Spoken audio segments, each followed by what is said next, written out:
In just a few hours, the January 6th committee will hold its second high-stakes hearing. An aide saying it will focus on the anatomy of former President Trump's big lie, his decision to declare victory in an election he knew he lost, spread claims of fraud, and then ignored dozens of court rulings against him.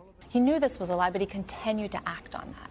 Today's testimony could be explosive when Mr. Trump's former campaign manager, Bill Stepien, takes the hot seat under subpoena.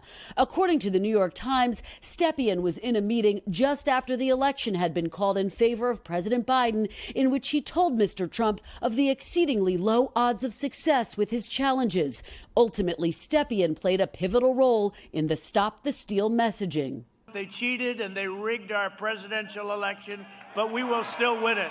Another notable witness, a former Fox News political editor, Chris Stirewalt, who came under fire from the former president and his allies for being a part of the Fox team that called Arizona first for Mr. Biden. I'm not in a position to tell you what I'm going to testify about. Members of the Select Committee say they have enough evidence for the Justice Department to pursue a potential criminal indictment of Mr. Trump. I would like to see the Justice Department investigate any credible allegation of criminal activity on the part of Donald Trump or anyone else. But many Republicans disagree. You can make the case, and I would agree, that he's politically, morally responsible for much of what has happened.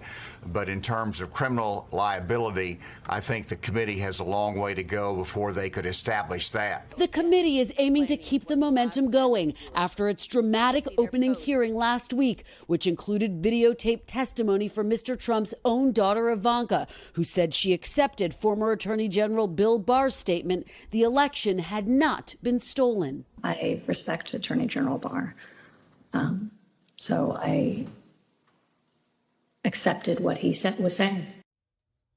So the big witness today, the former campaign manager for President Trump, but he's appearing under subpoena. He's not volunteering, which could make a challenging witness. Absolutely. I wouldn't expect that Bill Stepien is going to intentionally throw any bombs. He's still advising Trump-backed candidates, including the person running against Congresswoman Liz Cheney. At the same time, I spoke with someone who's worked with Stepien who says, look, he is a serious person. He's not going to lie under oath. He's going to give a fact-based presentation, and the committee is going to want to know, when was the former president told that the numbers were not in his favor? So this could have some big revelations. We did reach out to Stepien, but haven't heard back. All right. We'll be watching 10 o'clock today. Thanks, you. Kristen. Yeah, NBC News will bring live coverage of today's hearing. Starts 10 a.m. Eastern. Hey, thanks for watching our YouTube channel. Find your favorite recipes, celebrity interviews, uplifting stories, shop our favorite deals, and so much more with the Today app. Download it now.